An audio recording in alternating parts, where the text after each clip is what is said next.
आगे क्या करना है, आगे आपने इन दोनों सिरों के बीच में क्या जोड़ दिया, एक रेजिस्टेंस जोड़ दिया। रेजिस्टेंस के जिस सिरे पर हाई है जिस सिरे पर लो है, हाई से लो की तरफ क्या हो जाएगा, करंट अपने आप फ्लो हो जाएगा। तो बेसिकली बैटरी की रिस्पॉन्सिबिलिटी होती है वो जो दो टर्मिनल्स हैं उन पे पोटेंशियल डिफरेंस देना, वही काम यहाँ पर हो रहा है। ये सिरा आपका हाई पोटेंशियल पर आ गया बिकॉज यहाँ पर पॉजिटिव चार्ज इकट्ठा हो गया बहुत सारा, और ये सिरा लो हो गया, तो ये एक बैटरी की तरह बिहेव करने लगा। अब अगर हाँ भाई हो गया, करिए जल्दी से करिए नोट। बस एक तो ये सिंपल एक दो पॉइंट्स है कि इस सोलर सेल में डोपिंग लो रखेंगे। मटेरियल्स में आप और भी देख सकते हो कौन कौन से यूज, सिलिकॉन जर्मेनियम इसमें चलेगा, यूज किया जा सकता है, क्योंकि इसमें अपने को कोई लाइट निकालनी नहीं है ना, हमें बस एनर्जी चाहिए, उस लाइट एनर्जी को हमें वोल्टेज में कन्वर्ट करना है, करंट में कन्वर्ट करना है, and no biasing is done. ये तो खास चलिए, तो सब लोग ध्यान दीजिए यहाँ पर, सब लोग एक बार देखिए इधर, है ना। तो जो सोलर सेल है वो भी एक नॉर्मल पीएन जंक्शन ही होता है। अब जैसा कि हमने देखा कि जब हमने फोटो डायोड में जो देखा बिल्कुल सेम वर्किंग यहाँ पर होने वाली है। अच्छा, फोटो डायोड में हमने क्या देखा कि जब हमने लाइट इंसिडेंट करी तो उस लाइट से कुछ इलेक्ट्रॉन होल पेयर क्रिएट हुए और वो इलेक्ट्रॉन होल पेयर का नंबर बढ़ने से जो सर्किट में फ्लो होने वाला करंट है वो बढ़ा, यही हुआ ना। तो लगभग वैसा ही वर्किंग यहाँ पर होगा, बस डिफरेंस क्या है कि यहाँ पर हमने कोई बाइसिंग नहीं करनी है। भाई बाइसिंग का मतलब क्या होता है, बैटरी कनेक्ट करना, बैटरी जोड़ना। अरे भाई हम ही अगर बैटरी जोड़ देंगे सोलर सेल को तो हमें क्या मिलेगा, हम सोलर सेल से क्या एक्सपेक्ट कर रहे हैं, सोलर सेल से हम क्या एक्सपेक्ट करते हैं, सोलर सेल क्या होता है जो कि लाइट एनर्जी को किसमें, इलेक्ट्रिकल एनर्जी में कन्वर्ट करता है। बोलो ये तो बिल्कुल प्रैक्टिकल बात है, कॉमन बात है आज। तो एक लाइट एनर्जी को इलेक्ट्रिकल एनर्जी में कन्वर्ट करता है, करंट बनाता है, एक बैटरी बन जाता है। तो अब जब हम ही बैटरी लगा देंगे तो फिर वो हमें क्या मिलेगा, तो हमें इसमें कोई बाइसिंग नहीं करनी। अच्छा, अब बाइसिंग नहीं कर रहे तो इस केस में हमने एक खास काम कर दिया, इसमें डोपिंग कम रखी। अच्छा, डोपिंग कम करने से क्या होगा, जो डिप्लेशन लेयर की विड्थ है उस पे बताओ असर पड़ना चाहिए। विड्थ ऑफ डिप्लेशन लेयर बताइए, ज्यादा होगी या कम होगी, ज्यादा होगी या कम होगी, इंक्रीजेस, क्योंकि डोपिंग कम करते हैं तो विड्थ ज्यादा। जिनर डायोड में देखा था ना, डोपिंग ज्यादा कर रहे थे तो विड्थ ऑफ डिप्लेशन लेयर कम होती थी। तो यहां पर ज्यादा, ये जो रीजन आपको मिल रहा है, this is your depletion layer. अब इससे क्या फायदा हो गया, जितनी ज्यादा डिप्लेशन लेयर आपको मिली उतना ही ज्यादा क्या यहां पर प्रेजेंट बैरियर ज्यादा होता है कि नहीं होता है। एक बात शुरू से बोलता आया हूं, डिप्लेशन लेयर बढ़ेगी तो बैरियर भी बढ़ेगा, और बैरियर बढ़ेगा तो यहाँ पर जंक्शन का प्रेजेंट इलेक्ट्रिक फील्ड है वो भी बढ़ेगा। ठीक है, इलेक्ट्रिक फील्ड, पोटेंशियल बैरियर दोनों रिलेटिव टर्म्स है, इक्विवेलेंट टर्म्स है। ठीक है, अच्छा यहाँ पर ई ज्यादा है। अच्छा, ई ज्यादा होने से अब क्या फायदा हुआ, सुनना। ये मेरा एक सोलर सेल है, इस पे मैंने एक लोड जोड़ा, लोड मतलब यूं समझ लीजिए मैंने एक बल्ब लगा रखा है, बल्ब। ठीक है, अब हुआ क्या, इसमें मुझे कोई खास ऐसा करंट फ्लो होता हुआ नहीं मिल रहा। ठीक है, लेकिन जैसे मैंने इस पर क्या करी, लाइट को इंसिडेंट करा, लाइट इंसिडेंट करने पर ही कुछ काम होगा। अब होगा क्या, लाइट इंसिडेंट करने पर क्या होगा, यहां पर hole electrons, new electron pair, hole pair generate होंगे कि नहीं होंगे, आपको पता है कैसे होंगे, एनर्जी मिलने से क्या होंगे, बॉन्ड टूटेंगे और इलेक्ट्रॉन और उसी के पीछे होल क्रिएट होने वाले हैं। अच्छा, उससे क्या, और यहां पर due to this high value of electric field क्या होगा, ये इलेक्ट्रिक फील्ड इधर जो प्रेजेंट होल्स हैं इनको क्या करेगा, इलेक्ट्रिक फील्ड की तरफ धक्का मारेगा, फोर्स लगाएगा। होल पर चार्ज कैसा होता है, पॉजिटिव चार्ज पर फील्ड किधर फोर्स लगाता है, in the direction of field. तो यहां पर ये होल इधर जाएंगे, ये होल इधर जाएंगे, सही है। और दूसरी चीज, इलेक्ट्रॉन पर फोर्स किधर लगाएगा, अपोजिट, ये इलेक्ट्रॉन्स इधर जाएंगे, ये इधर जाएंगे। अच्छा, उससे क्या हो जाएगा, ये जो सिरा है इस सिरे में क्या हो जाएंगे, होल्स इकट्ठे हो जाएंगे, और इस सिरे में क्या इकट्ठे हो गए, इलेक्ट्रॉन्स। अब आप देखिए, होल इकट्ठा हो जाना मतलब this and becomes at high potential, plus charge इकट्ठा हो गया यहाँ पर, और ये वाला सिरा लो पोटेंशियल हो गया। तो ये क्या बन गया, high potential and low potential and, ये क्या बन गई, एक बैटरी बन गई, एक बैटरी की तरह बिहेव करने लगी। क्योंकि बैटरी में क्या खास होता है यार, बैटरी में क्या होता है, चलो बैटरी का वर्किंग देखते हैं। बैटरी में क्या होता है, दो इलेक्ट्रोड्स होते हैं, याद होगा, पता होगा, केमिस्ट्री में भी पढ़ते हैं, दो इलेक्ट्रोड्स, एक कैथोड और एक एनोड। आप उसको इलेक्ट्रोलाइट सॉल्यूशन में डुबो कर रखते हैं, एक केमिकल रिएक्शन होती है और एक इलेक्ट्रोड जिसको कैथोड बोल रहे हो उस पर कैसे नेगेटिव आयन आकर इकट्ठे हो जाते हैं कि नहीं हो जाते, और जो एनोड है उस पर क्या हो जाते हैं, पॉजिटिव चार्ज, पॉजिटिव आयन आके इकट्ठे हो जाते हैं। तो बताइए यहाँ पर ये वाला जो नेगेटिव,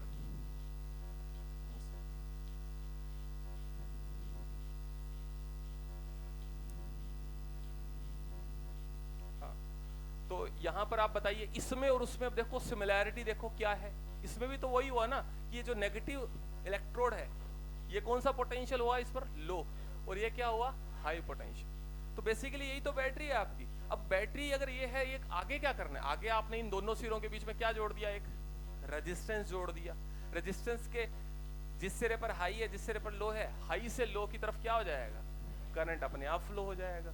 तो बेसिकली बैटरी की रिस्पॉन्सिबिलिटी होती है वो जो दो टर्मिनल्स हैं उन पे पोटेंशियल डिफरेंस देना, वही काम यहाँ पर हो रहा है। ये सिरा आपका हाई पोटेंशियल पर आ गया बिकॉज यहाँ पर पॉजिटिव चार्ज इकट्ठा हो गया बहुत सारा, और ये सिरा लो हो गया, तो ये एक बैटरी की तरह बिहेव करने लगा। अब अगर आप यहाँ लोड जोड़ोगे तो क्या होगा, जरा देखो क्या होगा। यहाँ पर ये जो नेगेटिव, आप वैसे प्रैक्टिकली तो ये नहीं कह सकते कि इस तार में होल जाएंगे, ये प्लस सिरा हो गया, प्लस से माइनस करंट जाएगा, ये गलत हो जाएगा, मैं बता रहा हूँ। होल कभी भी तार में फ्लो नहीं करते हैं, तार में क्या फ्लो करता है, तो आप यूं तो कह सकते हो ना, होल इधर नहीं जाएंगे लेकिन इलेक्ट्रॉन तो इधर से आएंगे कि नहीं आएंगे।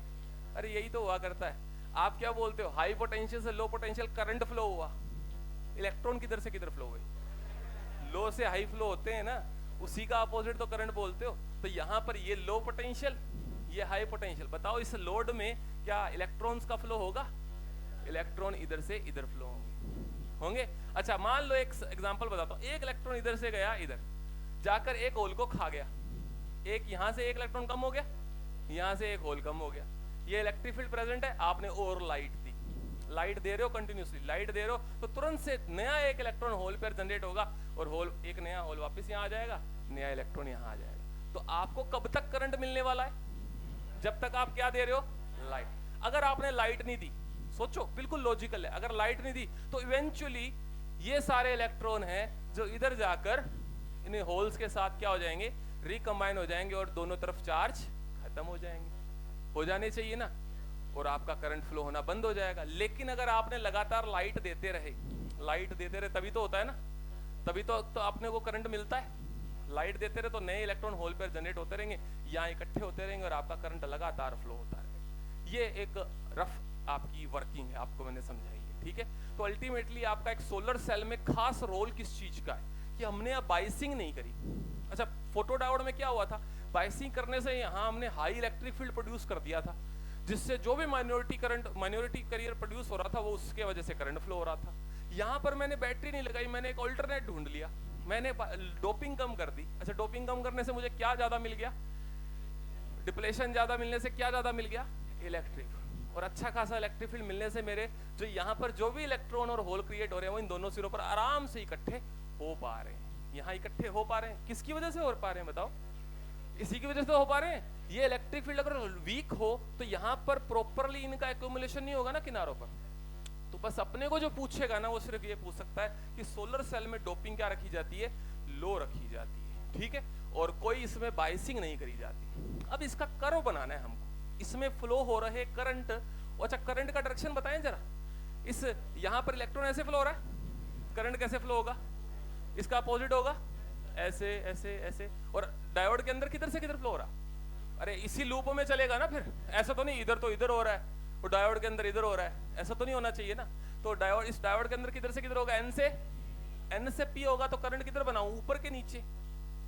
अच्छा फॉरवर्ड बायसिंग में क्या होता था, करंट किधर से किधर फ्लो होता था, फॉरवर्ड बायसिंग में करंट किधर से किधर फ्लो होता है, P to N, current graph कहाँ बनाते हैं ऊपर, रिवर्स बायसिंग में कहाँ से कहाँ होता है, ग्राफ कहाँ बनाते हैं, यहाँ किधर फ्लो हो रहा है, एन टू पी बना रहे हो रहा है, ग्राफ किधर बनेगा, नीचे, क्लियर है, ठीक है, ग्राफ करंट नीचे।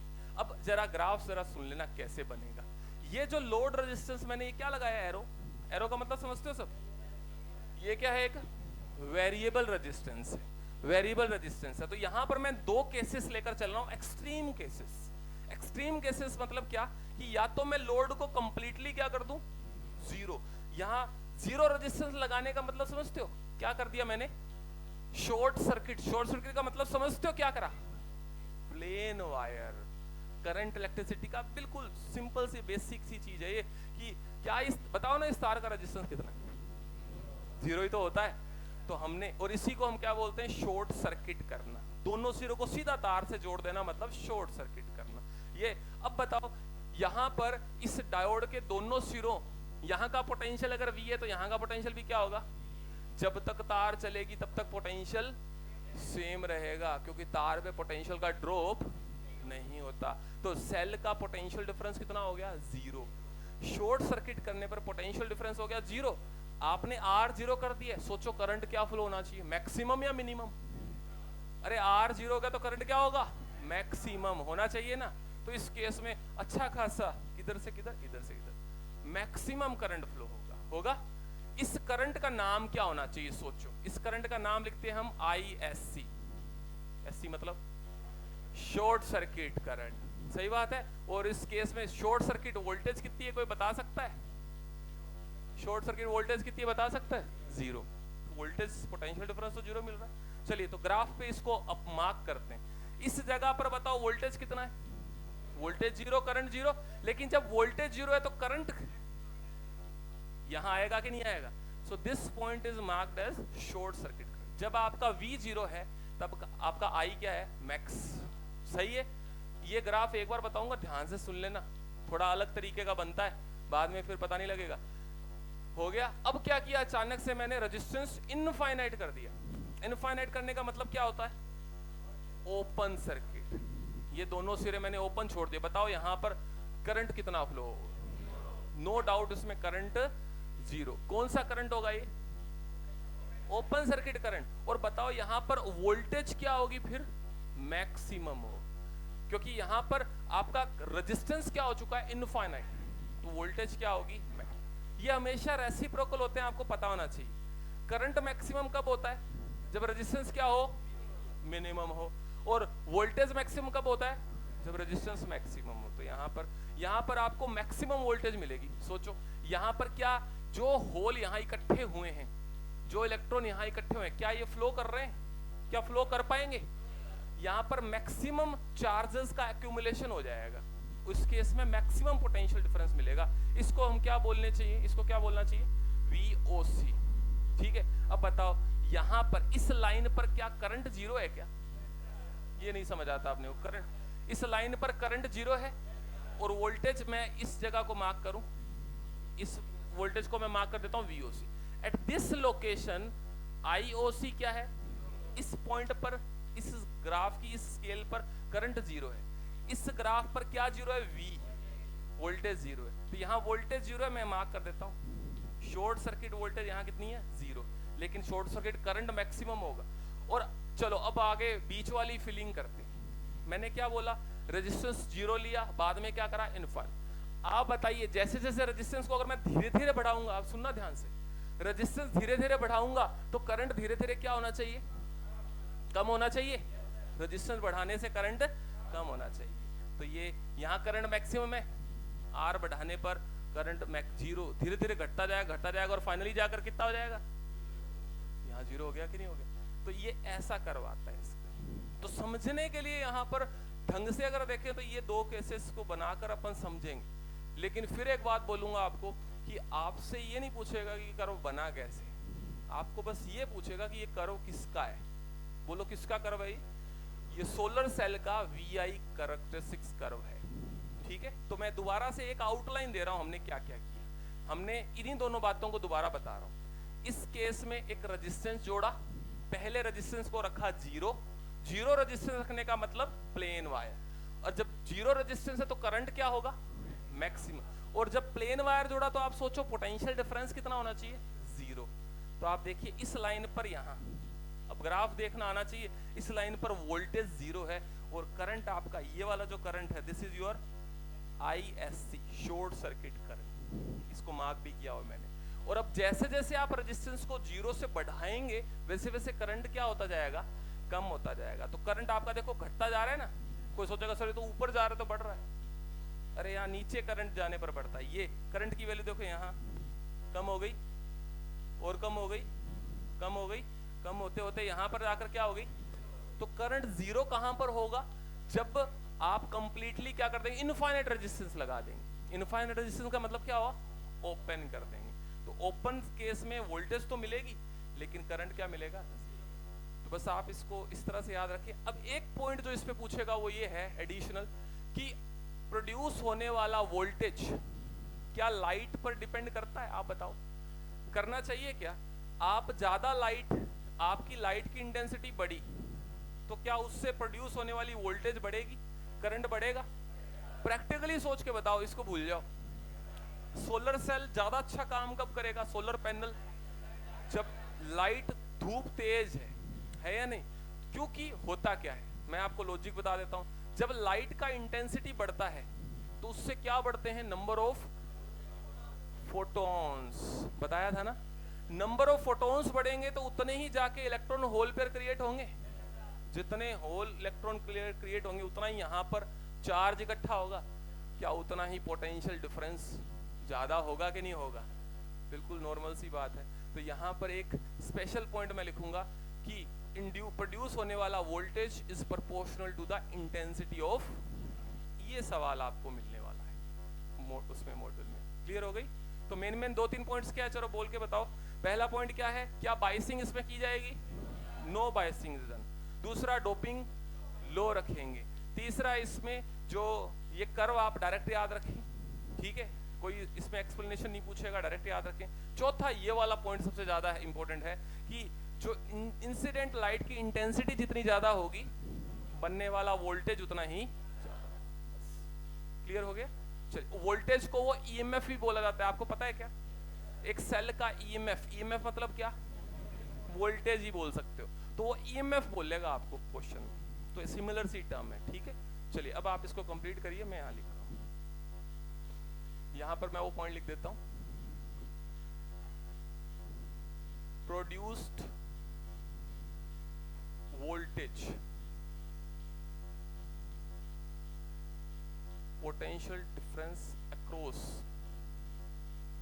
Terminals is proportional to intensity. मैं आपको क्लियर बता रहा हूं, आपको ये जो 3 बातें बोली है ना, इसके अलावा किसी चौथी बात पे वो क्वेश्चन नहीं पूछ सकता, और सबसे ज्यादा चांसेस है इसी पे पूछेगा, ठीक है। Produced voltage is proportional to intensity of incident light. और ये तो कोई बिना पढ़े भी बता सकता है। हाँ।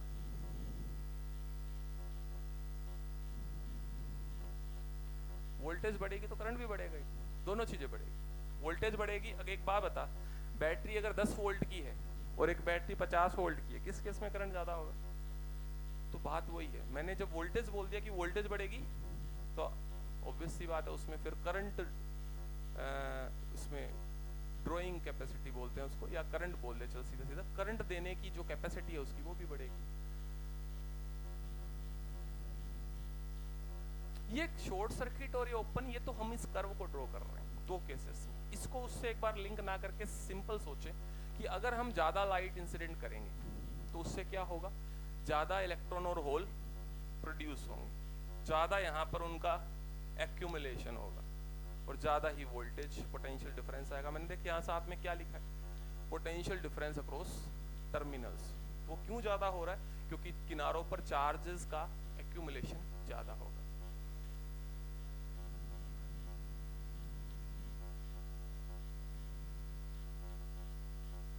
नहीं, पर्टिकुलर एक फिक्स इंटेंसिटी के लिए बात हो रही है।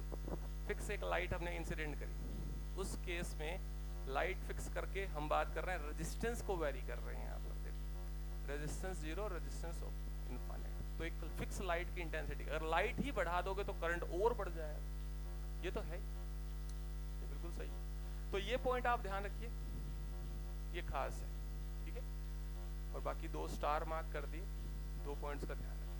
एक एक्स्ट्रा छोटा सा टॉपिक है, अगर आ जाए तो आ जाए इस पे क्वेश्चन, लेकिन आएगा तो किस चीज पे आएगा वो आपको मैंने क्लियर कर दिया, ठीक है। चलिए, इसके बाद अब हम शुरू करेंगे ट्रांजिस्टर।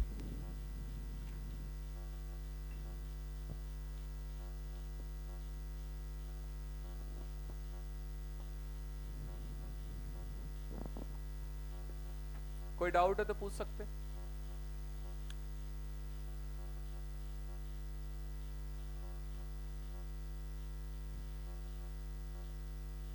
ये लाइनें खींचने की जरूरत नहीं है।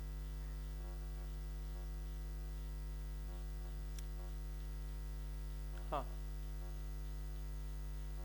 Holes due to this electric field, hole positive charge particle है और वो उन पर इलेक्ट्रिक फील्ड फोर्स किधर लगाएगा, in the direction of field, तो होल इधर इकट्ठे हो गए। माइनस चार्ज इलेक्ट्रॉन्स है, उन पर फोर्स किधर लगेगा, ई के अपोजिट, तो वो इधर इकट्ठे हो गए। हाँ हाँ, लाइट की वजह से क्या हुआ है, प्रोडक्शन हुआ है, इलेक्ट्रॉन और होल क्रिएट हुए हैं, बॉन्ड टूटे हैं, और उनका जो स्वीपिंग आउट है, इसको बोलते हैं स्वीप आउट होना, मतलब जो किनारों पर इकट्ठे हो रहे हैं वो किसकी वजह से हो रहे हैं, due to this junction field, वो इसलिए उसकी वजह से इकट्ठे हो रहे हैं। ठीक है, चलिए फटाफट इसको नोट करिए, कर लिया। चलिए, तो ये ऊपर वाला इतना तो कर ही लिया होगा ना, तो शुरू से लिख ही रहे। चलिए, इसके बाद हम शुरू कर रहे हैं ट्रांजिस्टर। जैसे हमने डायोड पढ़ा था वैसे ही ट्रांजिस्टर एक डिवाइस है। चलिए देखते हैं। तो आपको करना क्या है, 2 मिनट जरा इसको लिखिए, इसके सिंबल बना रहा हूं मैं, 2 तरह के ट्रांजिस्टर होते हैं उनको बना रहा हूं, और फिर आगे उसको पढ़ते हैं। ठीक है, कैसे, हाँ ग्राफ देखो, वो फिर बिल्कुल डिटेल में जाएंगे तो कर्व में, कर्व की नेचर ये ऐसे होगा, ऐसे हो सकता है, स्ट्रेट हो सकता है, वो इसकी कैरेक्टरिस्टिक्स है। कैरेक्टरिस्टिक्स का मतलब होता है कि ग्राफ जैसा है वैसा ही आएगा। ठीक है, अब उसके लिए फिर अपने को पूरा का जो उसका फॉर्मूला देखना पड़ता है, इतना हमारे है नहीं सिलेबस में। मैंने सिर्फ आपको लिमिटिंग केस लेकर ये बता दिया कि जब मैक्सिमम रेजिस्टेंस है, सॉरी जीरो रेजिस्टेंस है तो करंट मैक्स होगा, जब रेजिस्टेंस मैक्सिमम है तो करंट जीरो होगा, और रेजिस्टेंस बढ़ने पर वो घटेगा, नेचर ऐसी आएगी। ठीक नहीं, वो वही तो पूछ रहे हो, कर्व ऐसा आता है कर्व्ड। ठीक है, वो इसकी कैरेक्टरिस्टिक्स है। सोलर सेल, अब इसका जो V और I के बीच का एक फॉर्मूला होता है, उस फॉर्मूला के आधार पर ये कर्व ऐसा है। तो भाई एक सीधी सी बात है, दांत निकालने की जरूरत नहीं है। ठीक है, बात सीधी सी ये है कि ये जो पढ़ रहे हो ना, तुम इससे कोई सोलर सेल नहीं बना लोगे। ठीक है, जो चीज जितनी ब्रीफ में दी हुई है उतनी ही पढ़ सकते हैं। ठीक है, तो अपने कोर्स में जितना है वही बता पाऊंगा। ठीक है, ये टॉपिक 5 से 7 मिनट का ज्यादा देने का होता नहीं है। ठीक है, अपन ने दे दी इसको 15 से 20 मिनट। ठीक है, तो इससे ज्यादा नहीं दिया जा सकता, और है ही नहीं, मैं बोल रहा हूँ साफ कि इसमें से क्या पूछ सकता है। ठीक है, तो ये कोई सवाल या कोई दिमाग में डाउट रखने की जरूरत नहीं कि मैं क्या बता रहा हूँ, कितना बता रहा हूँ। अगर आपको ज्यादा ही ज्ञान लेना हो ना तो आप बाहर मिल सकते हो मुझसे, टाइम क्लास में मेरे पास लिमिटेड है। ये बात समझ आ गई? ठीक है, तो अब आगे पढ़ते हैं। ट्रांजिस्टर, चलिए तो इसको देखते हैं क्या है।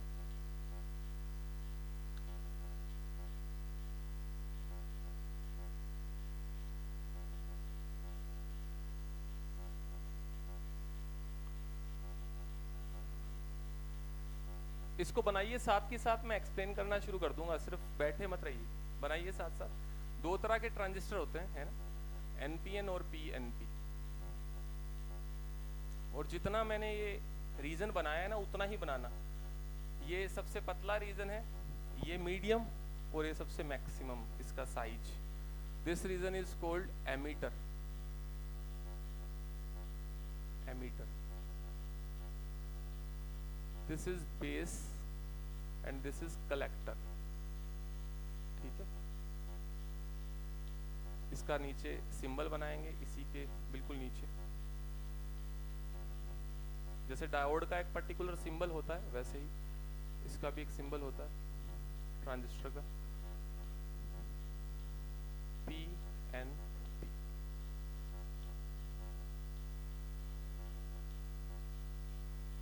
दिस इज EP जंक्शन,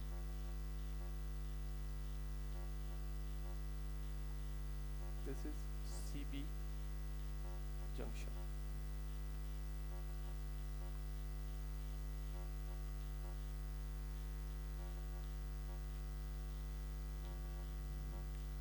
चलिए बनाइए इसको फटाफट।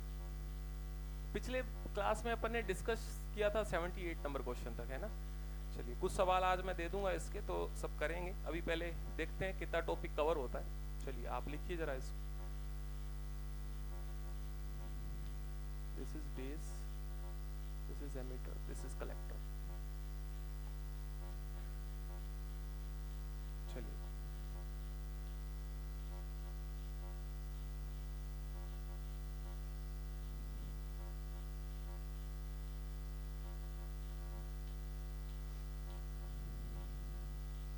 एक पॉइंट और ऐड कर देता हूं यहाँ।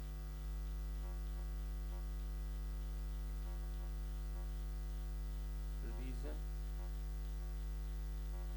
Doping area,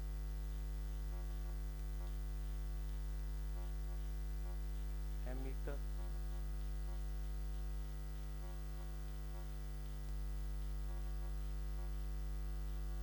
base, collector, high, low, medium.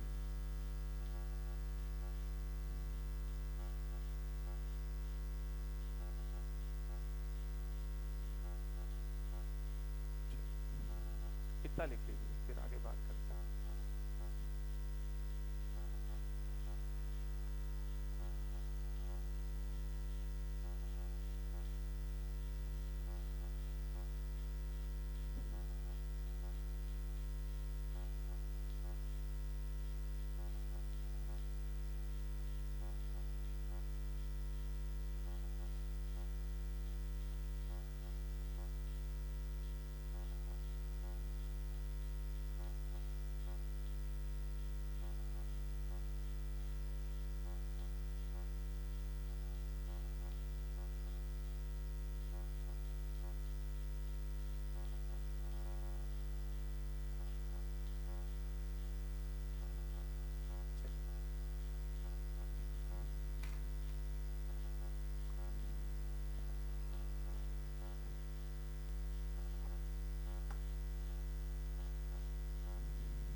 EB junction, CB junction, हाँ इसके साथ एप्स, एप्लीकेशंस,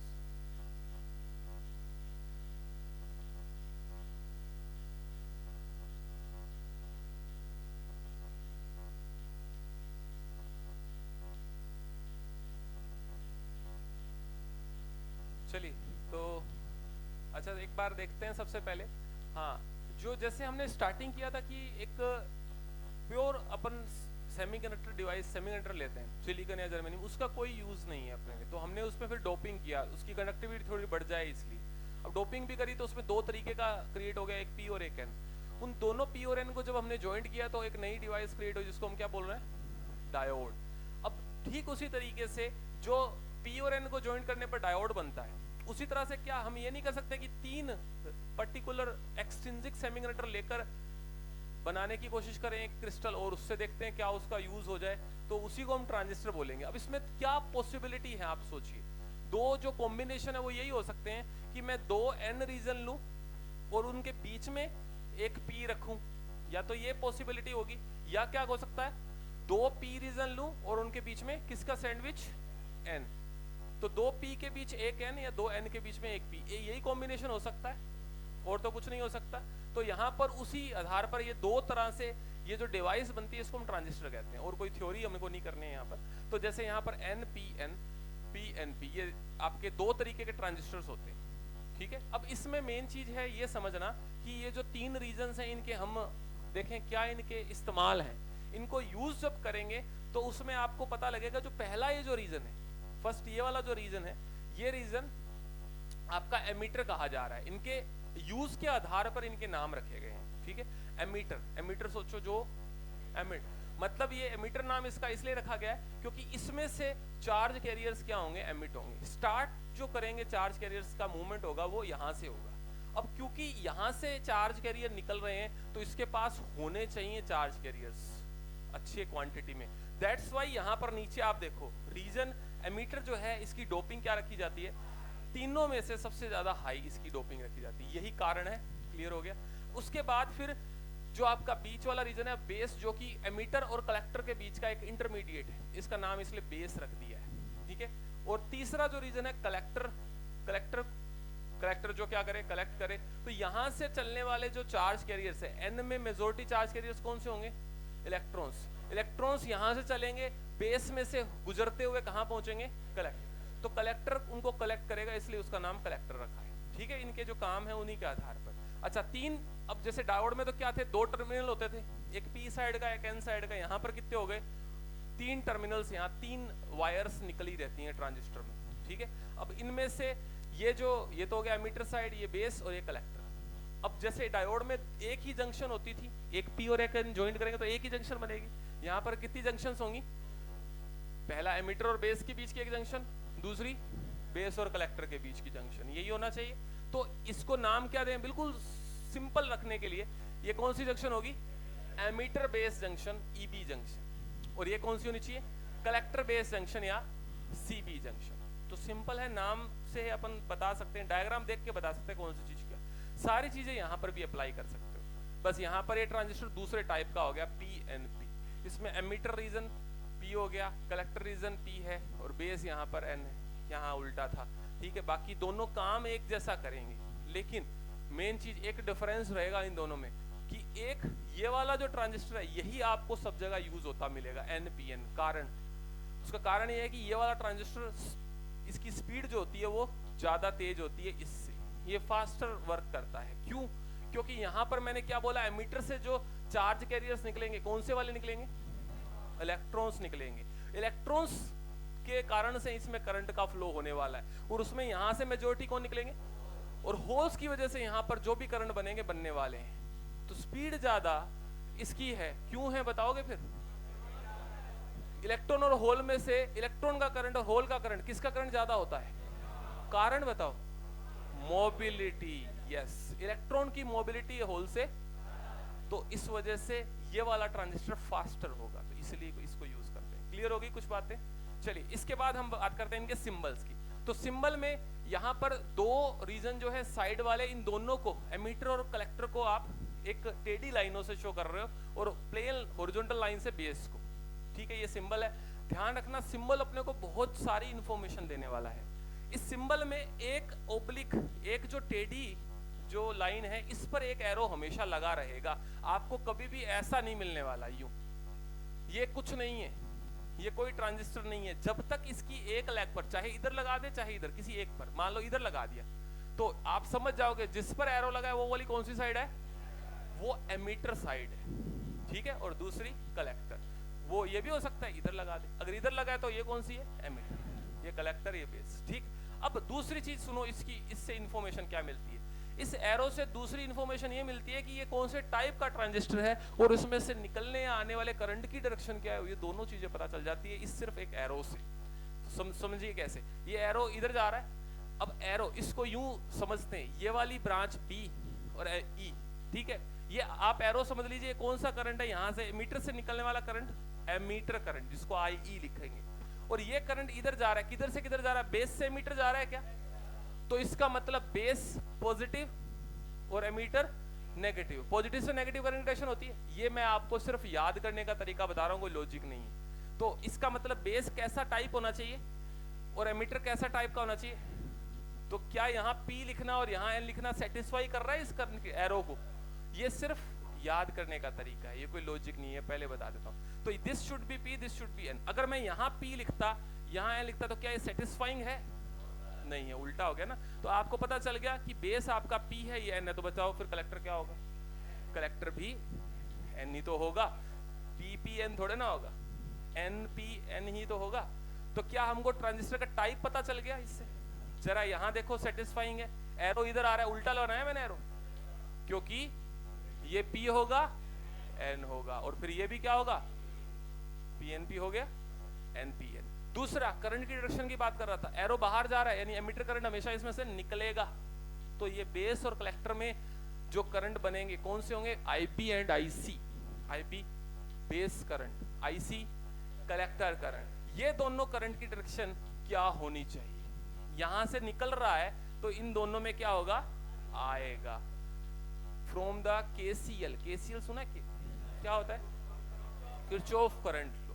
भाई किरचॉफ करंट लो क्या कहता है? ये आप बताइए, चलो यहां से यहाँ 1 एम्पियर करंट है, यहाँ 2 एम्पियर, कोई बता सकता है यहाँ कितना होगा? ऑब्वियस ही बात है, ये 3 आएगा जो 2 रास्तों में बढ़ रहा है। वही सेम बात है कंजर्वेशन ऑफ चार्ज या करंट लो, दोनों से बोल सकते हो। यहां से निकल रहा है तो यहां से दोनों तरफ से करंट आना चाहिए। So this current should be IB, और ये होना चाहिए। तो ये काफी चीजें हमको पता चल गई केवल एकमात्र सिंबल से। टाइप क्या होगा ट्रांजिस्टर का? NPN है या PNP है? दूसरा, करंट का डायरेक्शंस पता चल गया। चलिए, और यही यहाँ पर आप समझ ही जाओगे। फिर यहाँ पर IE अंदर जाएगा और IP और IC बाहर जाएंगे, सही है ना? अच्छा, इसके बाद ये तो बता ही चुका हूँ, सबसे ज्यादा डोपिंग एमिटर की क्यों रखी जाती है? क्योंकि वो देने वाला है, उससे चार्ज कैरियर एमिट होंगे, बस ये कारण है। बेस की डोपिंग सबसे कम रखी जाती है, ये मैं वर्किंग में समझाऊंगा क्यों रखी जाती है। कलेक्टर जो है मीडियम डोपिंग रखा जाता है। एरिया की बात करते हैं, आप साइज देख रहे हो, ये गलती से छोटा बड़ा नहीं बना, मैंने शुरू से बता दिया था। ये कलेक्टर रीजन सबसे बड़ा है, इसका एरिया सबसे ज्यादा है। कारण क्या है बताता हूं, सुनना। यहां से जो इलेक्ट्रॉन्स चलेंगे वो इस रीजन को क्रॉस करते हुए यहां पहुंचेंगे, ठीक है? यहां पहुंचकर वो कुछ होल्स के साथ रिकंबाइन होंगे, और जब रिकंबाइन होती हैं इलेक्ट्रॉन और होल तो एनर्जी निकलती है। कल ही पढ़ा है, अरे LED में क्या था? इलेक्ट्रॉन होल रिकंबाइन होता है, एनर्जी निकलेगी। वो एनर्जी इस रीजन में निकलेगी, कलेक्टर में। और वो किस फॉर्म में निकलेगी? अगर सिलिकॉन का ट्रांजिस्टर है तो इंफ्रारेड, अरे बताया था ना। सिलिकॉन के केस में एनर्जी किस फॉर्म में निकलती है? और इंफ्रारेड मतलब हीट वेव्स। इंफ्रारेड पता है क्या होती है? हीट वेव्स होती है। तो मतलब यहां से हीट की फॉर्म में एनर्जी डिसिपेट होगी। अब तुम बताओ, इस रीजन से आसानी से हीट अगर आपकी बाहर निकालना चाहते हैं तो इसका एरिया क्या रखना चाहिए?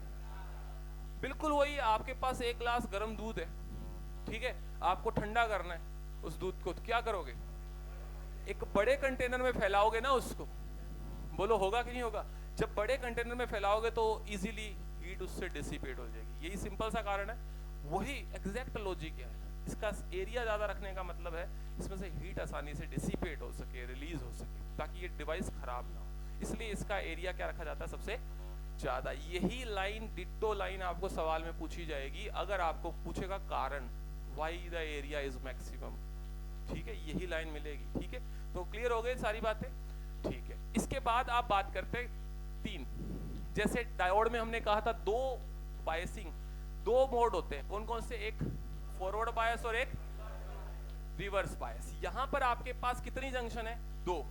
तो 2 जंक्शन में 4 पॉसिबिलिटी बनेगी। सोचो, या तो दोनों जंक्शन क्या हो?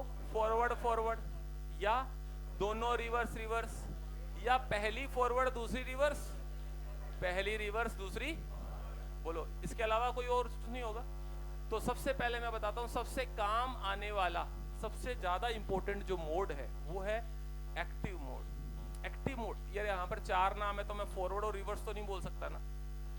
2 तो चलो फॉरवर्ड रिवर्स हो गए, बाकी 2 फिर तो नाम अलग रखने पड़ेंगे ना। यहाँ पर एक्टिव मोड किसको बोलते हैं? जब पहली जंक्शन EP, मैं इसको पहली जंक्शन बोलता हूँ। पहले कौन सी जंक्शन आ रही है? यहाँ पर EP आ रही है ना, दूसरी CP आ रही है ना। तो पहली जंक्शन जब क्या हो?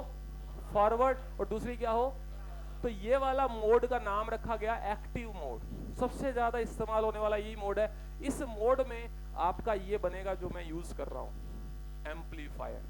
मेरी आवाज एम्पलीफाई होकर आप पर आ रही है ना, तो ये इस मोड में आपका ट्रांजिस्टर एम्पलीफायर, DJ जो आप यूज करते हैं ना, अरे जो स्पीकर्स यूज करते हो या एम्पलीफायर आप यूज करते हो ना, वो एम्पलीफायर इस मोड में, ट्रांजिस्टर से बनता है एम्पलीफायर, पता है क्या? ट्रांजिस्टर से बनता है। और ट्रांजिस्टर को किस मोड में इस्तेमाल करना होगा, ये सवाल पूछ सकता है।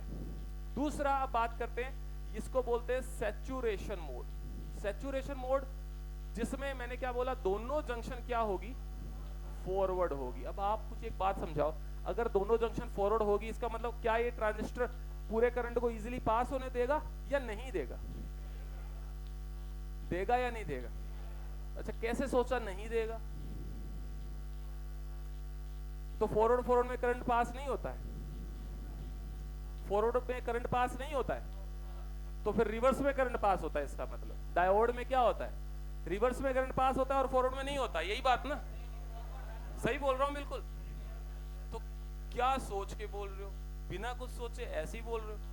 जब मैं बोल रहा हूं दोनों जंक्शन फॉरवर्ड है तो क्या करंट पास होगा? क्या जब डायोड फॉरवर्ड पास होता है तो करंट पास होता है, रिवर्स होता है तो नहीं होता। तो यहां पर जब दोनों फॉरवर्ड है तो करंट पास होगा।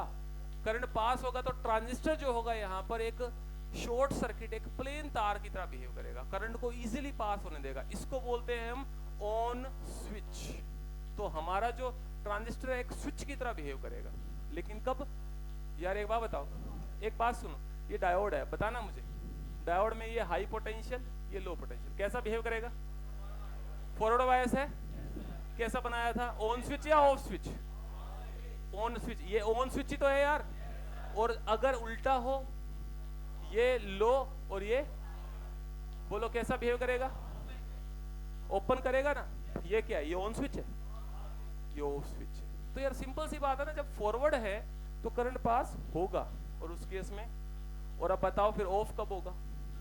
जब दोनों जंक्शन क्या होगी, और इसको क्या बोलेंगे, ऑफ स्विच। और इस मोड का नाम होता है कट ऑफ।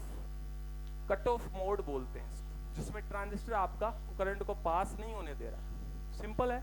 इसके बाद एक है एक्टिव का जस्ट उल्टा। पहली जंक्शन क्या हो गई और दूसरी क्या हो गई, इसका नाम सोचो क्या होना चाहिए? This is called inverse active. लेकिन ये मोड का कोई काम धाम नहीं, फालतू ऐसे बस जो कॉम्बिनेशन हो सकता था वो बिठाने के लिए यहाँ लिख दिया। असल में ये तीन मोड ही काम हो गया। चल तो इसको लिख लीजिए इतना।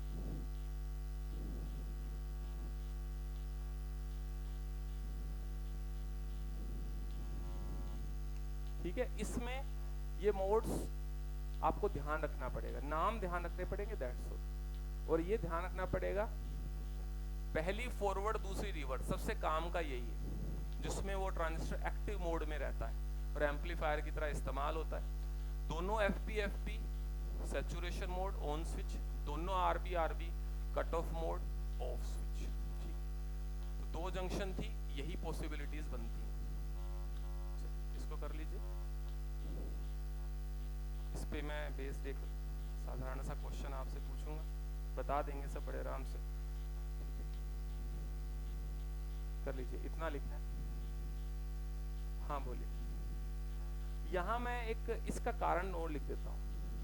ये डोपिंग हाई होने का कारण है मीटर के, और कलेक्टर के एरिया हाई होने का कारण लिख देना चाहिए। इस पे सवाल जिस चीज पे सवाल आ सकता है डेफिनेटली उसको मेंशन करेंगे। हाँ बोलो, क्या कह रहे थे? On switch. ऑन स्विच मतलब ये ट्रांजिस्टर आपका ऑटोमेटिक स्विच की तरह काम करता है। ये जो स्विच है ये ऑटोमेटिक है क्या? अपने आप ऑन अपने आप ऑफ होता है क्या? हमको करना पड़ता है ना। लेकिन ये ट्रांजिस्टर है, ये ऑटोमेटिक स्विच की तरह काम में लिया जा सकता है। ऑटोमेटिक स्विच, ऑन और ऑफ दो मोड है ना, वो आगे देखेंगे हम कैसे। ठीक है, चलिए। Area of collector is high. करिए, इसको नोट करिए।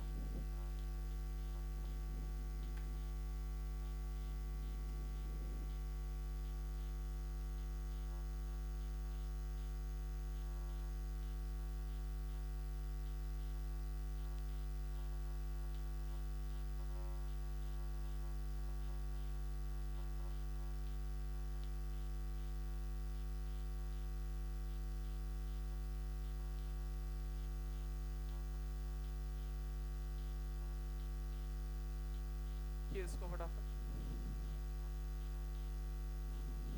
Area of collector is high for easy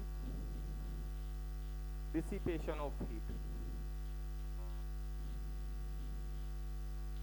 ठीक है, पहला पॉइंट। दूसरा point,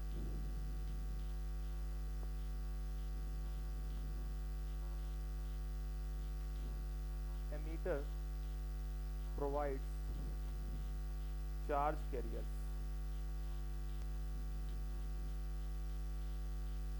so doping should be high।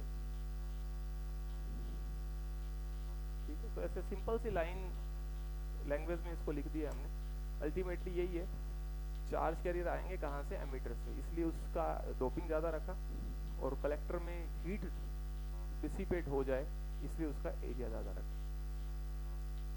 करिए।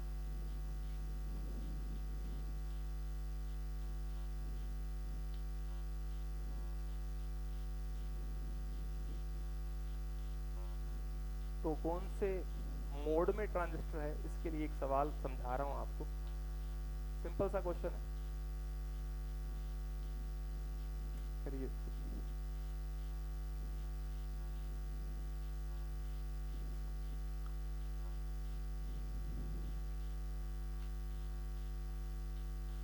Identify mode.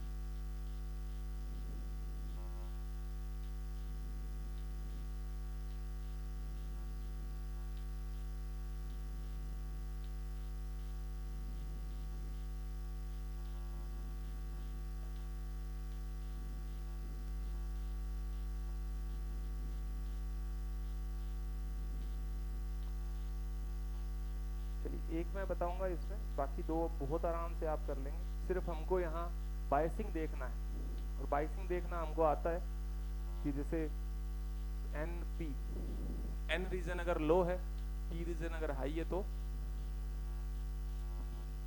क्या होगा?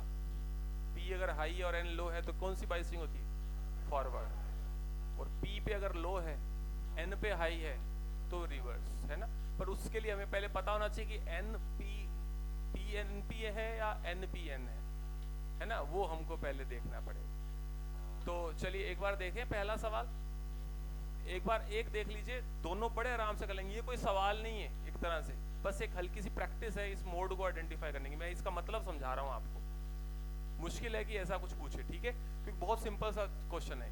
अच्छा चलो बताइए, ये ट्रांजिस्टर को देख के तुरंत पता लग जाएगा कौन सा ट्रांजिस्टर है, सीधा भी पता चल जाएगा। अब तो जब एरो बाहर आ रहा है ना, वो कौन सा होता है? वो NPN ही होता है। दो ही तो पॉसिबिलिटी है यार, अगर एरो अंदर जा रहा है तो वो PNP होगा। अच्छा NPN। अच्छा एमीटर कौन सा है पता है ना सबको? ये एमीटर है, ये बेस और ये वाला कलेक्टर। एमीटर वो वाला जहां पर एरो लगा हुआ है। पहले कौन सी जंक्शन चेक करेंगे? EP। बताओ, ये E ये P, ये 2 वोल्ट और ये 0, 2 में से ज्यादा कौन सा? 2 ज्यादा। ज्यादा कहां जुड़ा हुआ है? P पर। बताओ EB जंक्शन कैसी हुई? बस एक चीज देख लेना, ज्यादा कहां जुड़ा हुआ है। ज्यादा अगर P पर जुड़ा हुआ है तो, और ज्यादा अगर N पर जुड़ा हुआ है तो बताओ EB जंक्शन क्या हुई? हो गई, क्लियर है। दूसरा देखते हैं, 5 और 2 में से ज्यादा कौन? 5 ज्यादा है। ज्यादा कहां जुड़ा हुआ है? मतलब CP जंक्शन कैसी हुई? रिवर्स बायस हुई। बोलो क्लियर हो गया? कौन सा मोड हुआ? पहली फॉरवर्ड, दूसरी रिवर्स यानी एक्टिव। पता लग गया कैसे करना? सबसे पहले लिखिए NPN है या PNP, उसके बाद चेक कर, दोनों आगे अगले दोनों करिए। आसान था, इसमें बिल्कुल भी कुछ ऐसा मुश्किल नहीं है, तो एक बार ट्राई कर लीजिए। तो सिर्फ इतना पूछना मुश्किल है नीट में कि भाई सिर्फ मोड बता दो, लेकिन फिर भी अगर बहुत ही आसान क्वेश्चन देना हुआ तो क्या बता पूछ लो, पर हमें ये बेसिक पता होना चाहिए कि मोड कैसे देखना होता है, इसलिए सवाल करा है, ठीक है। तो सब लोग करिए अगले वाले दोनों, 10-10 सेकंड के सवाल है, ज्यादा नहीं, आप जानते हो, ठीक है। ये लिख लिया, इसको पलटते हैं पेज पे।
चलिए करिए इसको फटाफट, बताइए अगले वाले दोनों में क्या क्या आ रहा है।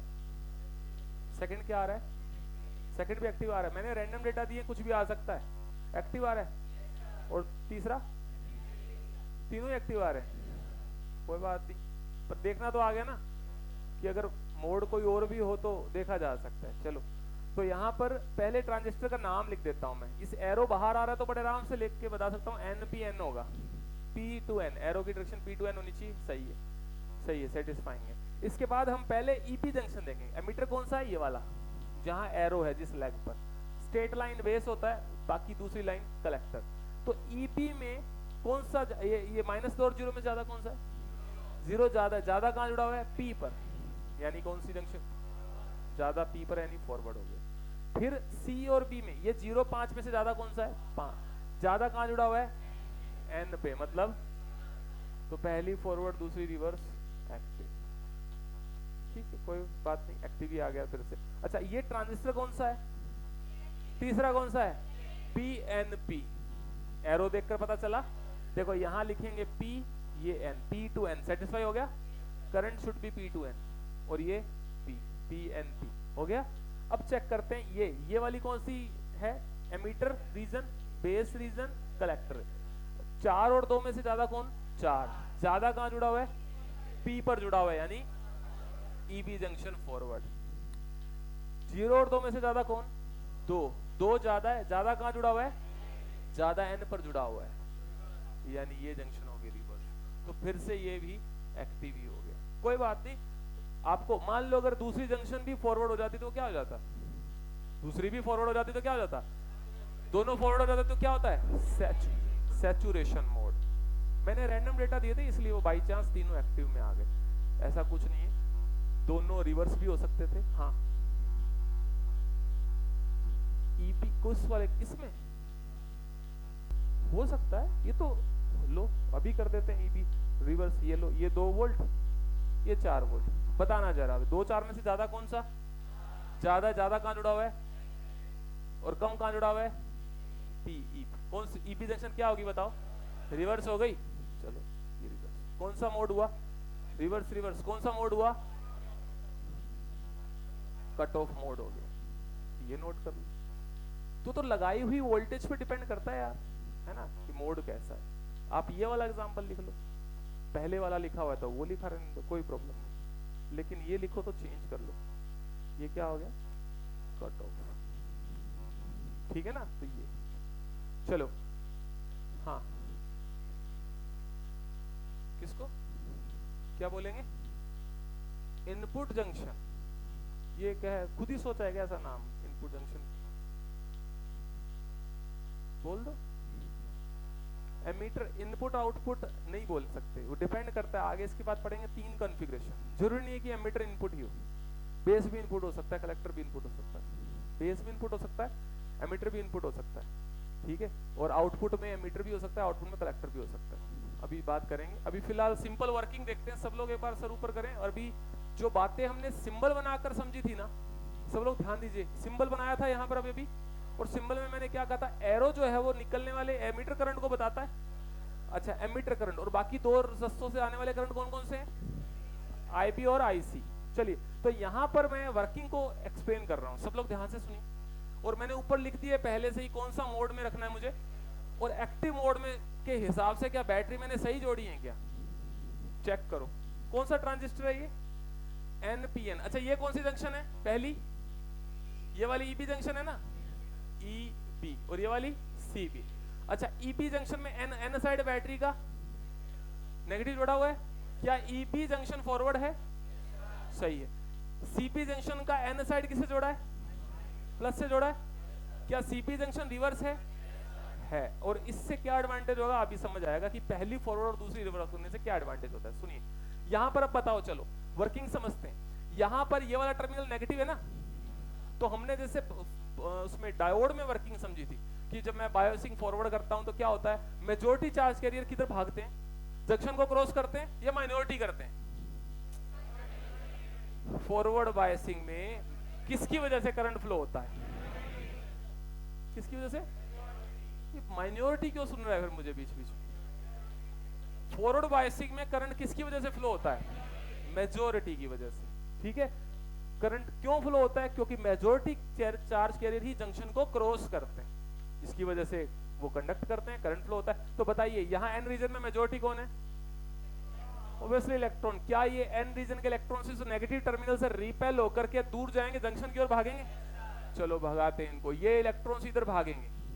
ठीक है, ये जो मेजॉरिटी चार्ज कैरियर्स है वो इधर भागेंगे। अब मैं एक डेटा लेकर चल रहा हूँ, डेटा दिमाग में फिट कर लेना, इससे बहुत चीजें आसान हो जाएंगी। हम ये मान के चलते हैं कि इधर जो है कितने इलेक्ट्रॉन्स जा रहे हैं, 100 इलेक्ट्रॉन इस जंक्शन को क्रॉस कर रहे हैं। ठीक है, एक डेटा है सिंपल सा, 100 इलेक्ट्रॉन मान लो किधर से किधर गए, एमीटर से बेस में गए। अब बेस की डोपिंग हमने क्या कहा था, कम रखी जाती है, कम रखी जाती है बोला था। क्यों कम रखी जाती है, अब देखो, अगर बेस की डोपिंग कम है तो क्या यहां पर पी रीजन में मेजॉरिटी चार्ज कैरियर की संख्या, नंबर, डोपिंग कम होने से कम होगी क्या।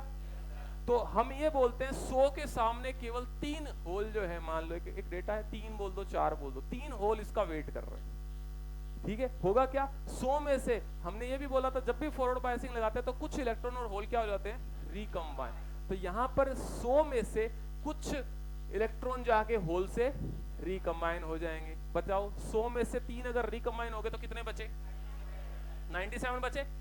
अब एक बात और बताना जरा, करंट का फ्लो कैसे चलता रहता है सर्किट्स में। यहाँ इस रीजन से अगर 100 इलेक्ट्रॉन बेस में चले गए तो इस रीजन में 100 इलेक्ट्रॉन कम नहीं हो गए, तो ये 100 इलेक्ट्रॉन ऐसे तो कम होते होते होते ये वाले रीजन में इलेक्ट्रॉन खत्म ही हो जाने चाहिए, खत्म हो जाने तो करंट फिर बंद ही हो जाना चाहिए, पर ऐसा तो नहीं होता है। तो फिर इसका मतलब क्या, अगर 100 इलेक्ट्रॉन एन से पी में गए हैं तो इस तार में, इस बैटरी से के नेगेटिव टर्मिनल से क्या होने वाला है, 100 इलेक्ट्रॉन इस रीजन में एंटर करने वाले।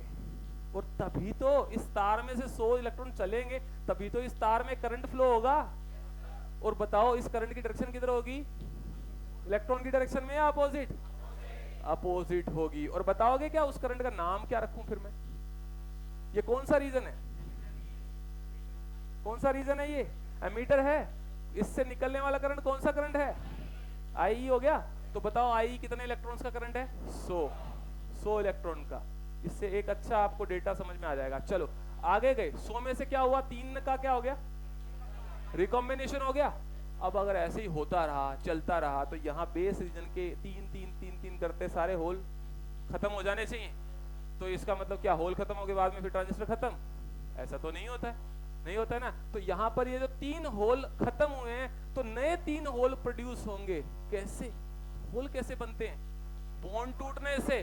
तो जैसे 3 रिकॉम्बिनेशन हुआ ना, तो 3 नए इलेक्ट्रॉन बॉन्ड तोड़कर यहाँ से बाहर निकल जाएंगे, बाहर निकल जाएंगे। 3 इलेक्ट्रॉन बाहर निकले तो बेसिकली क्या, नए 3 होल क्रिएट हो गए, हो गए। अब बताओ क्या इस 3 इलेक्ट्रॉन के निकलने से करंट नहीं बनेगा, कौन सा करंट होगा, बेस से निकलने वाला कौन सा करंट होगा, क्या उसकी डायरेक्शन बता सकते हो, किधर होगी, ऊपर होगी। तो बेस करंट कितने इलेक्ट्रॉन का करंट है, हाँ 3, देखो अगर करंट का डायरेक्शन, करंट का फ्लो बनाए रखना है तो उसके लिए 100 इलेक्ट्रॉन अगर इधर जा रहे हैं उसमें से 3 का रिकॉम्बिनेशन हो रहा है, तो इस हिसाब से तो इस रीजन में देखो चार्ज कंजर्वेशन सेटिस्फाई कराना होता है हमेशा। अगर यहाँ से 100 एंटर कर रहे हैं, ठीक है, और आप बोल रहे हो कि उसमें से आगे बचे कितने, 97 बचे, 97 अब आगे जाएंगे, तो इस हिसाब से तो यहाँ 3 खत्म होते गए हमेशा। ये जो 3 जो खत्म हो रहे हैं उनको नया बनाना जरूरी है, तभी चार्ज का फ्लो और करंट का फ्लो लगातार बना रह सकता है। जैसे मैंने यहाँ बताया, अगर 100 इलेक्ट्रॉन यहाँ चलते गए और 100 नए आए ही नहीं, तो क्या फिर ये वाला करंट बनेगा? ये करंट बनेगा कब पता चल, ये करंट तभी तो बनेगा जब यहाँ से 100 इलेक्ट्रॉन उसमें जाएंगे। अगर यहाँ कुछ नए आ ही नहीं रहे तो क्या इस तार में करंट होगा? नहीं होगा। तो 100 इलेक्ट्रॉन इधर आएंगे और ऐसे ही 100 में से 3 कहाँ जा रहे हैं? इधर से। चलो अभी कंजर्वेशन से तेरे को सेटिस्फाई करा दूंगा। 100 इधर गए, इधर से कितने बाहर आए? 3 आए, ध्यान रखना, और 3 इधर आए तो करंट किधर हुआ? तो इस करंट का नाम क्या हुआ? बस दिमाग में ये रखना कि बेस करंट कितने इलेक्ट्रॉन का करंट है? थोड़े से इलेक्ट्रॉन का, 3 का। अब जरा बताना इस पर बाइसिंग कौन सी है? सीपी पे बाइसिंग कौन सी है? रिवर्स बाइसिंग है। रिवर्स बाइसिंग है। यहाँ पर इस एन पर क्या जोड़ा हुआ है मैंने? रिवर्स बाइसिंग है। बताओ यहाँ जो 97 इलेक्ट्रॉन्स है वो इस रीजन में प्लस टर्मिनल देखकर जाएंगे या माइनस टर्मिनल देखकर जाएंगे? अगर यहाँ माइनस टर्मिनल होता तो क्या यहाँ के जो 97 है यहाँ आते? नहीं आते। तो समझ आया इस जंक्शन की बाइसिंग रिवर्स क्यों रखी? रिवर्स इसलिए रखी, ये वाला पॉजिटिव को देखकर 97 आसानी से पुल हो जाएंगे, यहाँ आराम से बचे हुए 97 आ जाएंगे, और 97 यहाँ आकर इस रास्ते से बाहर निकलेंगे, और 97 बाहर निकलेंगे तो बताओ क्या इस तार में करंट होगा? किधर होगा? ऊपर की तरफ होगा। बताओ नाम क्या होगा इसका? आईसी। अब कंजर्वेशन ऑफ चार्ज सेटिस्फाई कराता हूं। देख 100 यहाँ गए, 3 इधर से निकल गए, तो कंजर्वेशन ऑफ चार्ज के लिए क्या ये बात जरूरी थी कि 3 यहां निकले ही निकले? ऐसा तो नहीं होगा ना। 100 इधर गए, 3 इधर अंदर अपन कंबाइन हो गए, उधर से 97 निकल गए। 100 आ रहे हैं, 97 निकल रहे हैं, 100 आ रहे हैं, 97 निकल रहे हैं, तो ये क्या हो गया? चार्ज का कंजर्वेशन का वायोलेशन हो गया। ठीक है, तो इस वजह से 100 एंटर कर रहे हैं तो 100 ही बाहर निकलने चाहिए केसीएल को सेटिस्फाई करने के लिए। तो ये वर्किंग है। हमें दिमाग में क्या रखना है? 3 चीजें। क्या? चलो अब एक चीज और बताओ, क्या यहाँ पर आई निकल रहा है? इधर से क्या आ रहा है? इधर से क्या आ रहा है? बोल, क्या ये लिख सकता हूं मैं? ये एक बेसिक इक्वेशन है जो हमको बस पता होनी चाहिए। वर्किंग कोई नहीं पूछेगा, बोर्ड का आर्टिकल है, हमें बस ये इक्वेशन मालूम होनी चाहिए। और इस इक्वेशन में मैं एक एजम्पशन ये और बता सकता हूं कि आई लगभग, ऐसा क्यों? क्योंकि मैंने साफ बोला आई बी थोड़ा सा है। 97 इलेक्ट्रॉन का करंट आईसी और 100 का करंट आई, तो अपन लगभग किसी किसी सवाल में आई आईसी को बराबर ले सकते हैं। हो गई ये वर्किंग।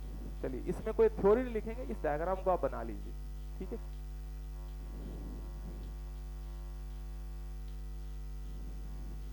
किस कारण से निकले? चार्ज कंजर्वेशन को सेटिस्फाई कराने के लिए। इसका कारण ये, इसका आंसर यही है। देखो अगर पीछे से इलेक्ट्रॉन्स का इनकमिंग जारी है, आना जारी है, पीछे से इलेक्ट्रॉन आने जारी है, और इधर रिकॉम्बिनेशन हो रहा है, तो रिकॉम्बिनेशन से एनर्जी रिलीज होगी, उसी एनर्जी का यूज करते हुए नए होल्स भी क्रिएट हो सकते हैं। तो इसका आंसर ये दे सकता हूँ। बाकी जो सही आंसर जो है ना वो पहले ही बता दिया मैंने कि कंजर्वेशन ऑफ चार्ज सेटिस्फाई होना जरूरी होता। किसी भी सर्किट में जितना करंट निकलता है ना उतना आना भी चाहिए। ठीक है, तो इसमें अपन वर्किंग ये नहीं लिख रहे, इसमें बस ये डेटा जरूर लिख लो। ये डेटा से आपके दिमाग में एक बात रहेगी कि सबसे ज्यादा करंट कौन सा होता है? सबसे ज्यादा करंट कौन सा होता है? आई। सबसे कम कौन सा होता है? आई। और ये मेन बेसिक इक्वेशन। ठीक है,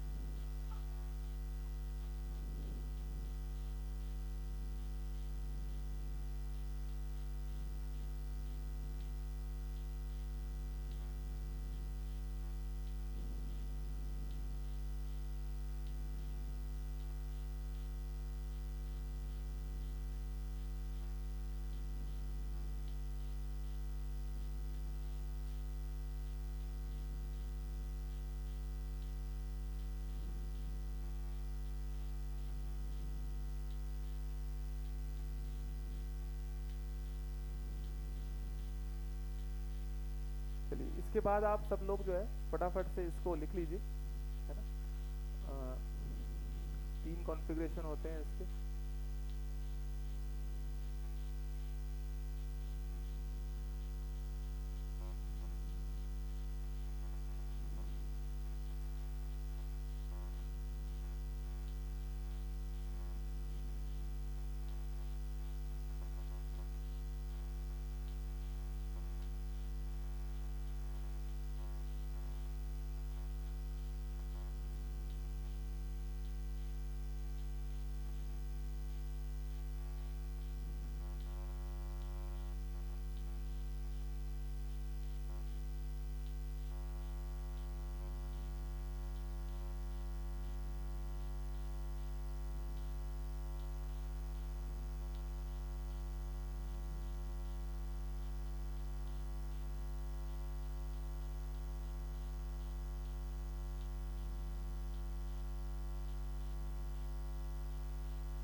हाँ लिख लीजिए।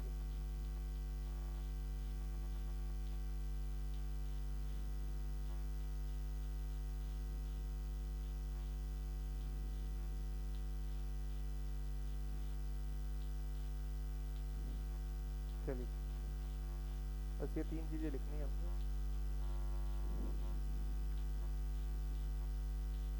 हाँ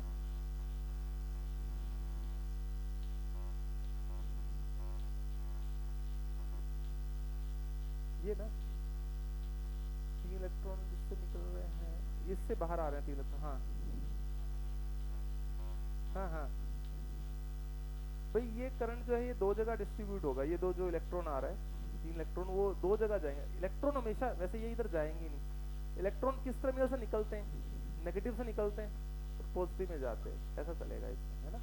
और बाकी यहाँ जो 97 आ रहे हैं, देखो ये 97 आए, इधर से 97 इधर एंटर कर, ठीक है। एक आप देखो, अगर आप ढंग से देखोगे ना आपको पता रहेगा कि चार्ज बिल्कुल प्रॉपरली सेटिस्फाई हो रहा है। यहाँ से 97 आगे जा रहे हैं तो यहाँ 97 एंटर कर रहे हैं, तो एक फ्लो चल रहा है पूरे 97 का। इसमें 100 का, पूरे 100 का फ्लो चल रहा है, तो एक पूरा सेटिस्फाई होता दिखेगा। लेकिन पूरा अपने को हर ब्रांच को देखने की जरूरत नहीं है, हमें बस यहाँ देख ले, इधर से 100 इसमें गए तो पीछे से 100 आएंगे। 100 में से 3 रिकम्बाइन हुए, 3 की कमी हुई, 3 नए बनेंगे, 3 इधर निकल करके बचे हुए 97 आगे जाएंगे, वो 97 आगे यहाँ से। बस इतनी बात दिमाग में रख ले, इससे ज्यादा। हाँ 97 हाँ, फिर ये जो 3 का रिकम्बिनेशन हुआ है, 3 तो होल खत्म हो गए, रिकम्बिनेशन हो गई, तो ऐसे तो होल खत्म होते जाएंगे, पी रीजन में होल खत्म हो जाएंगे, पर ऐसा तो नहीं होगा ना करंट बंद हो जाएगा। तो 3 नए होल खत्म हो गए ना, तो 3 नए क्रिएट होंगे। 3 नए क्रिएट कैसे होंगे? 3 बॉन्ड टूटकर 3 इलेक्ट्रॉन यहाँ से बाहर निकलेंगे, जिससे वापिस से 3 नए होल क्रिएट हो जाते हैं।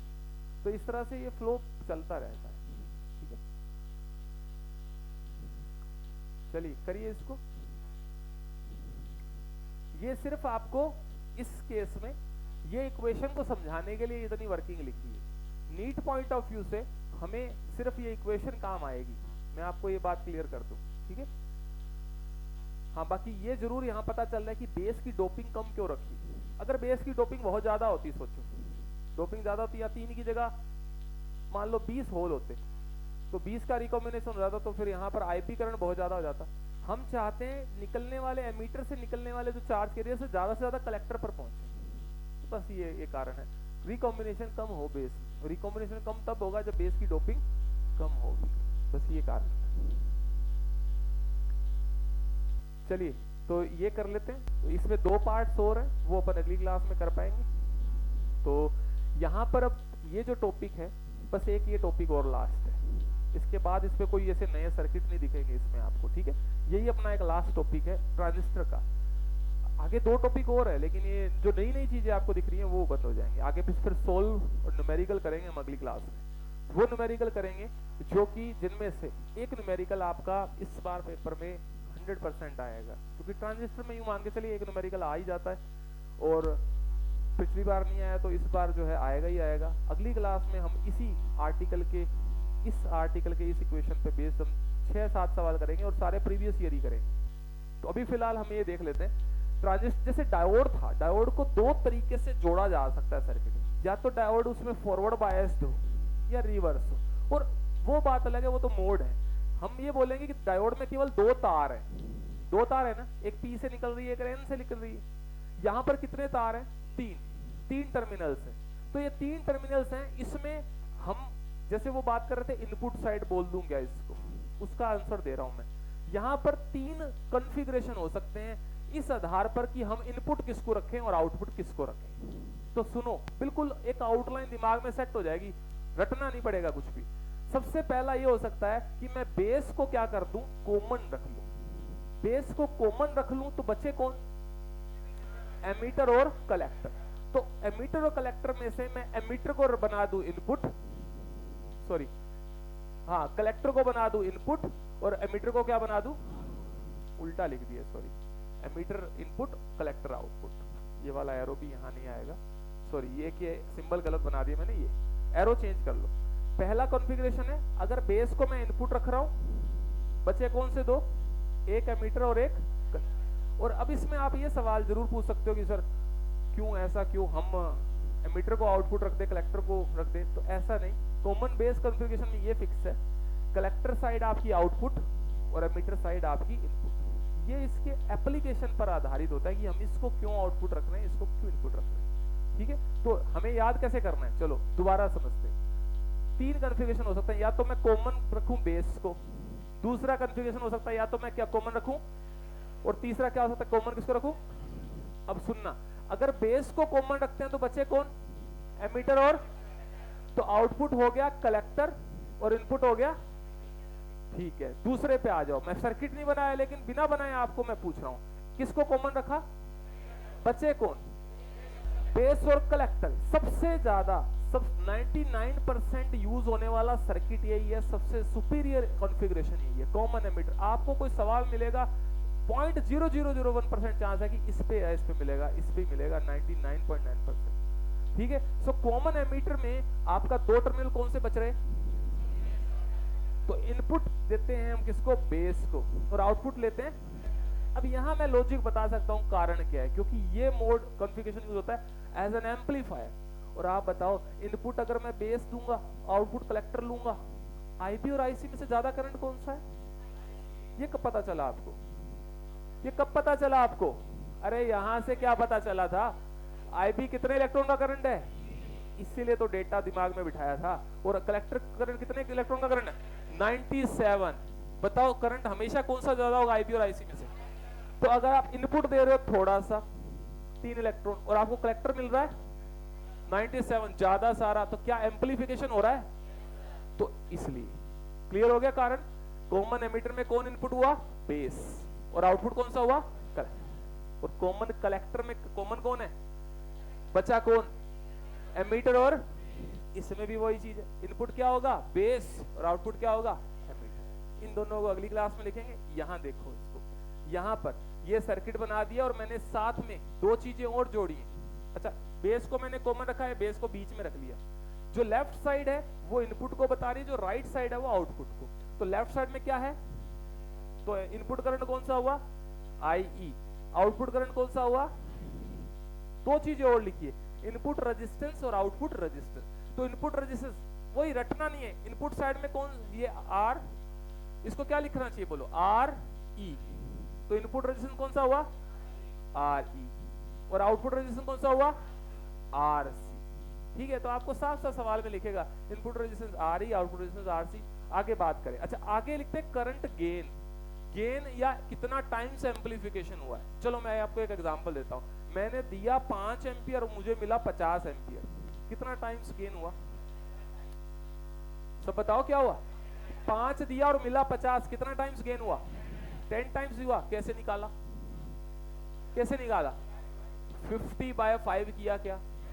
Output current divide by input current किया क्या? पता चल गया 10 गुना बड़ा करंट, बस वही गेन का फॉर्मूला होता है। कॉमन बेस में करंट गेन को हम एक स्टैंडर्ड सिंबल से लिखते हैं, किससे? अल्फा। अल्फा क्या होगा? आई output divide by I input. Simple है और सारे में सेम पैटर्न फॉलो होगा, कुछ रटना नहीं है। और अब बता दो, बस इतना जान लेना कि इनपुट कौन है और आउटपुट कौन है। पता चल रहा है इनपुट कौन है? आई ई। आउटपुट कौन है? तो फॉर्मूला क्या बनेगा? आई सी बाय, या तो ये, या बहुत बार ऐसा भी बोलता है, ये बोलता है कि इनपुट आई में इतना चेंज किया, 5 से 10 किया, तो आउटपुट में 10 से 15 हो गया। यानी आपको क्या दिए गए? चेंज दिए गए हैं। तो क्या यही फॉर्मूला डेल्टा आई सी, तो कोई ज्यादा कोई मुश्किल हो जाएगा क्या? कोई नया याद करना पड़ा क्या? ठीक है। अब बताइए, एक बात बता दीजिए, क्या अल्फा की वैल्यू 1 से बड़ी होगी कि 1 से छोटी होगी? ये दिख रहा है आपको यहाँ पे, इसीलिए पूछ रहा हूं, 1 से ज्यादा होगी कि 1 से कम होगी? 1 से कम होगी। कैसे पता चला? आईसीआई में से कौन बड़ा? आई 100 इलेक्ट्रॉन का करंट, याद आया डेटा, और आईसी 97। तो अल्फा 1 से थोड़ा ही छोटा होगा, क्योंकि आईसी और आई लगभग, भाई वही डेटा उठा लेता हूं। आईसी कितने इलेक्ट्रॉन का करंट है? 97, और ये कितने का? तो कितना आया? तो लगभग 1 के बराबर है, लेकिन 1 से हमेशा क्या होगा? छोटा होगा अल्फा। ठीक है। तो क्या हम इस मोड को एम्पलीफायर की तरह यूज कर सकते हैं? सोचिए, कर सकते हैं। क्यों नहीं कर सकते? क्योंकि आउटपुट का करंट हमको क्या मिल रहा है? कम, दे हम क्या रहे हैं? ज्यादा। तो क्या इसमें एम्पलीफायर, ये बनेगा एम्पलीफायर? क्या ये बन सकता है? क्योंकि इसमें इनपुट देंगे बेस और आउटपुट मिलेगा कलेक्टर। समझ आ गई बातें? बस इतना अभी एक बार लिख लो, इतना लिख लो, आगे अपन अगली क्लास में लिखेंगे। ठीक है। यही टेबल बना लो सब, ऐसा मत करना सिर्फ ये लिख लो, काम ऐसे ही करना है। क्या? अरे हाँ, अच्छा, सॉरी, हाँ, ये मैंने उसी हिसाब से लिख दिया। ये कलेक्टर साइड है तो आरसी, एक ये तो सही है, ये हाँ, ये वाले, हाँ वो तो सही थे, ये भी सही है, ये भी सही है। बस ये वोल्टेज, हाँ वोल्टेज पहले का लिखा हुआ है ना, तो वोल्टेज, अच्छा वोल्टेज की बात भी करेंगे, वो आगे बात कर लेंगे। इनपुट वोल्टेज कौन सी होगी? एमीटर पे लगाई हुई, लेकिन एमीटर वोल्टेज किसी एक टर्मिनल की कभी नहीं हुआ करती, वोल्टेज 2 टर्मिनल के बीच हुआ करती है। तो ये क्या नाम होना चाहिए? VEB, सही बात है। और सॉरी यार, VCB, ये सी है ना, VCB। अरे यार, हाँ, वो बार बार वो ई दिख रहा है ना, तो वो ई देख करके मैं बार बार यहाँ से वो उल्टा लिख रहा हूँ। सही है, VEB सही है। अच्छा, तो यहाँ क्या होना चाहिए बताओ? VCB। समझ आ गया? वोल्टेज या पोटेंशियल डिफरेंस 2 टर्मिनल्स के बीच होता है। तो इसकी बात भी आगे करेंगे। ठीक है, वोल्टेज गेन कहेंगे उसको। इसमें अगर आपको देखने में पता कोई दिक्कत हुई तो बताओ। सिंपल है, रटना कुछ नहीं है। कॉमन बेस है, बचे कौन? एमीटर और कलेक्टर। आउटपुट साइड होगी आपकी कलेक्टर और इनपुट साइड होगी एमीटर। हाँ, इनपुट साइड होगी एमीटर। ठीक है, ठीक है ना? तो ऐसा कंफ्यूज नहीं करना है। एरो सही है, एरो बताओ, एरो में कोई गलती है क्या? एरो सही है। एक बात और बता देता हूं, ये करंट चाहे अंदर जा रहा है या बाहर आ रहा है, उससे कोई निर्धारित नहीं होगा कि ये इनपुट है या आउटपुट। ये वाली साइड इनपुट होगी और ये वाली साइड आउटपुट होगी। आगे वाले सर्किट बनाने पर पता चल जाएगा। ये ब्लैंक छोड़ देना, टेबल ऐसी बनानी है सबको। आज टाइम नहीं है इसलिए मैं इसको बना नहीं रहा हूँ। कि कब तक का टाइम होता? 3 तो बेल हुई नहीं ना?